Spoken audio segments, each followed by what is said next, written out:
All right, welcome to SEC Preview Edition by Southern Sports Gumbo. We're going to get started with South Carolina baseball today. I'll jump right into it. A little bit of a recap of last season. The Gamecocks went 6-24 in SEC play under new head coach Paul Maneri. A little bit of my opinion of last year. The team felt really soft at certain times throughout the season. They do lose Ethan Petrie moving forward, but there are some things to be excited about as a Gamecock baseball fan. So starting with, some fall and spring excitement. Paul Maneri has his team now, added over 20 guys from the portal, JUCO, and the high school ranks. Um, they've had a pretty good fall and spring with some of their hitters and some of their pitching staff.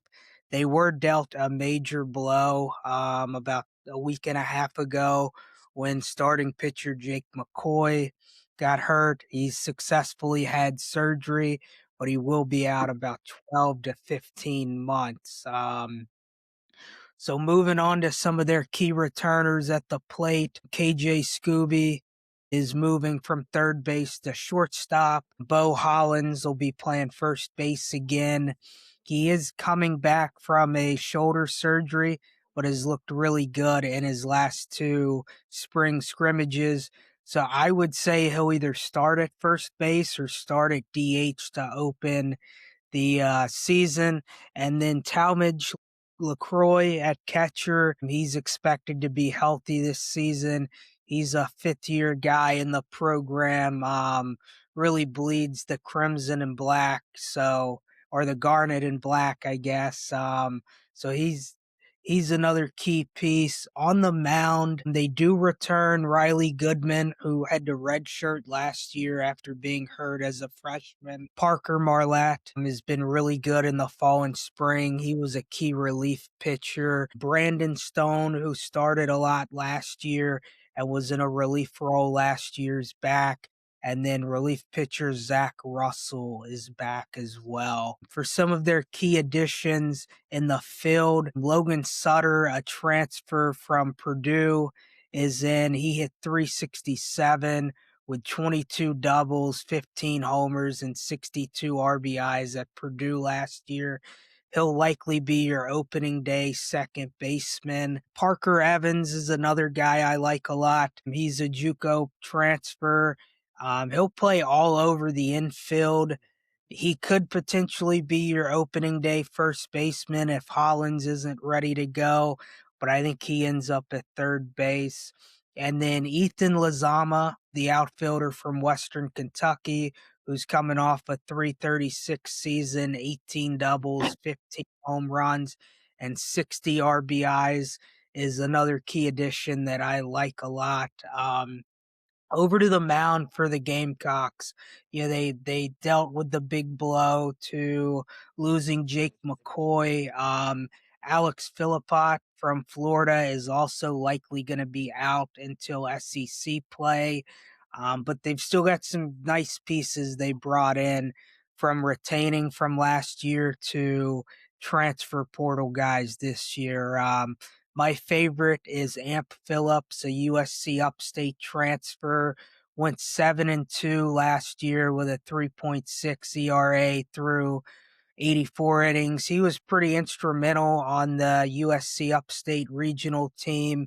He had 12 starts, 20 appearances, and 81 strikeouts through 84 innings. Josh Gunther from Wake Forest in a relief role last year had 29 innings and 26 appearances and 47 strikeouts in those 29 innings.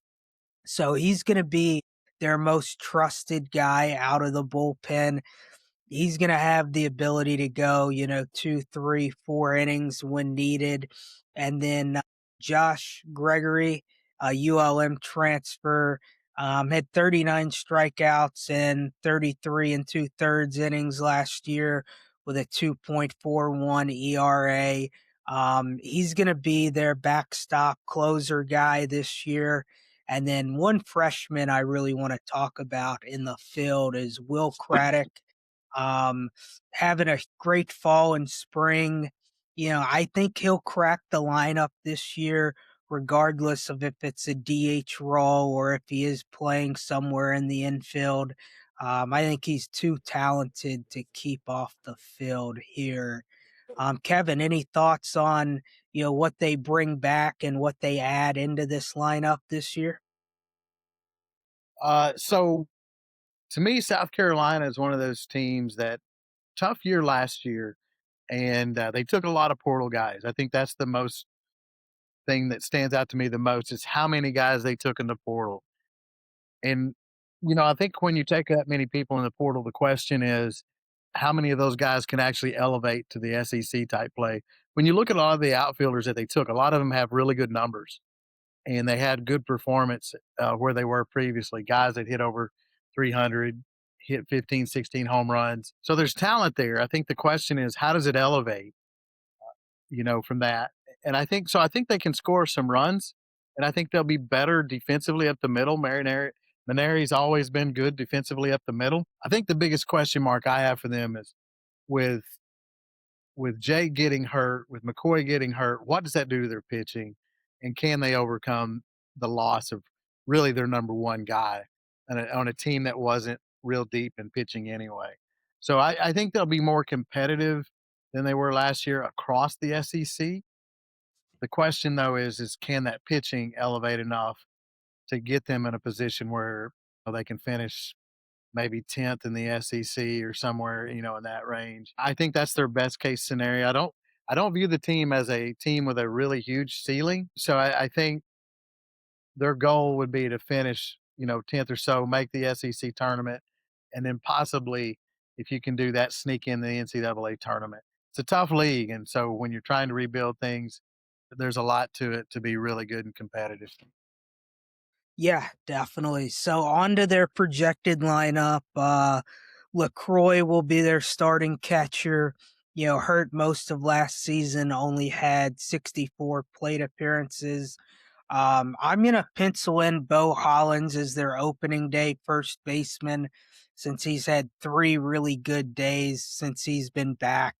He was a freshman last year, hit a little over 300 with six home runs and less than 200 plate appearances.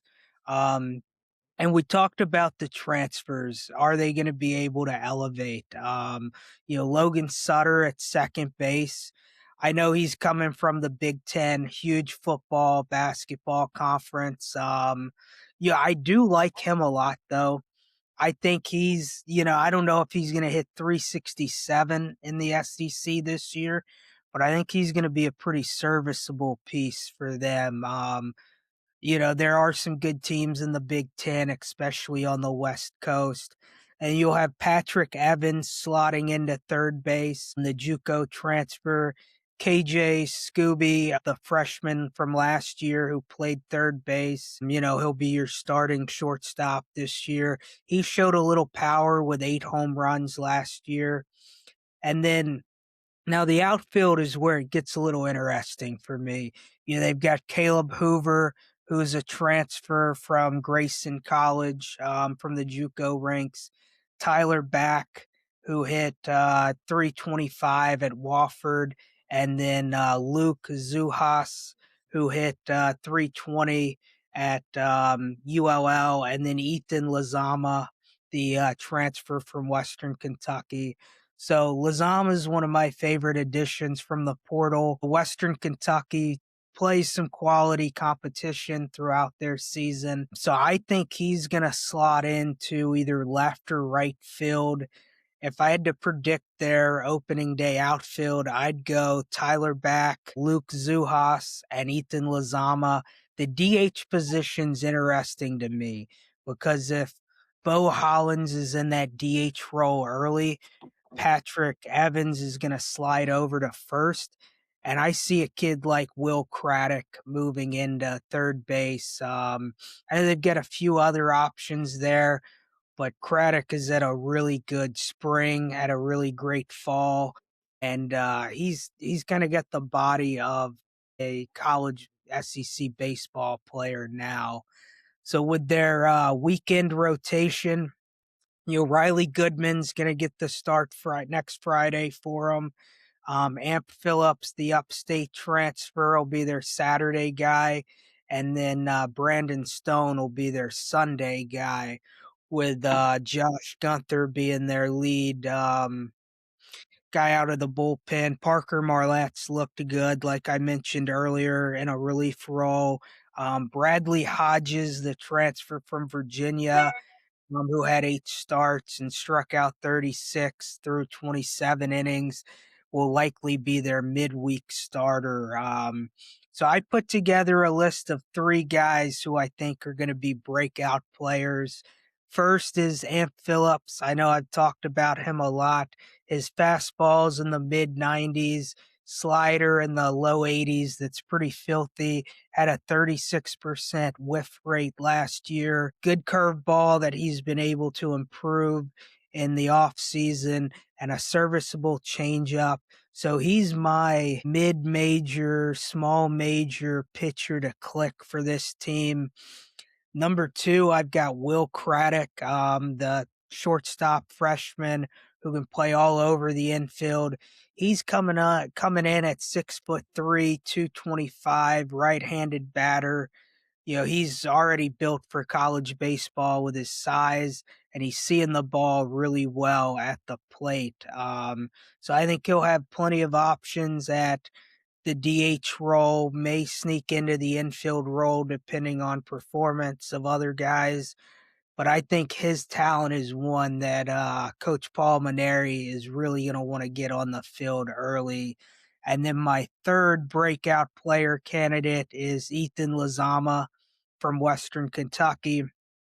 He brings the most power to the outfield, coming off a 15 home run season last year.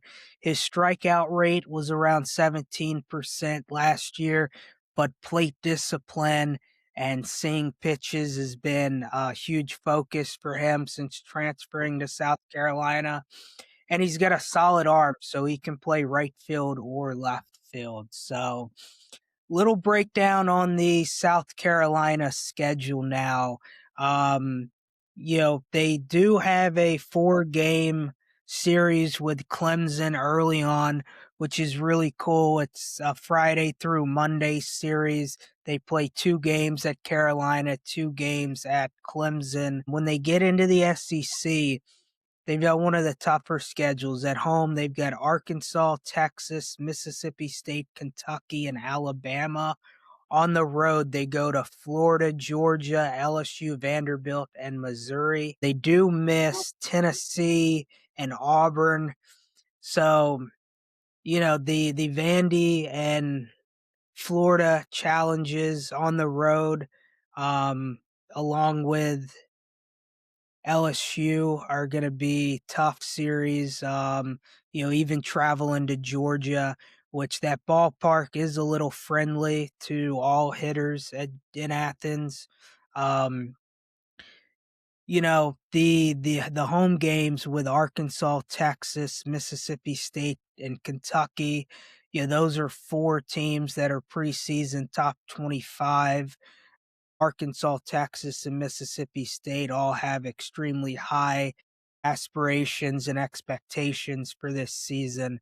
So, even when you look at, Missouri and Alabama, and, I'll throw Kentucky in there too, even though I think they're coached really well. Those are like their 3 easiest series, and by no means are any of those easy series in the SEC. So my final thoughts, and then we'll jump into a little bit about them back and forth. But big underperforming season last year. Paul Maneri made serious changes to bolster the roster.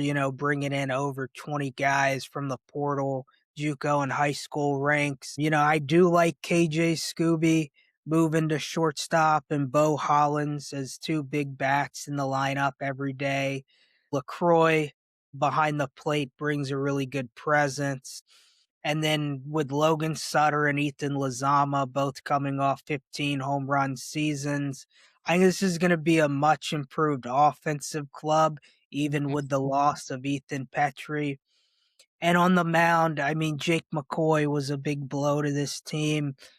But I think Riley Goodman, who was, a huge prospect for them to get in last year and was injured most of the year, is going to be a really good Friday night option for him. Amp Phillips from Upstate, was really instrumental on that Upstate team that made a regional run.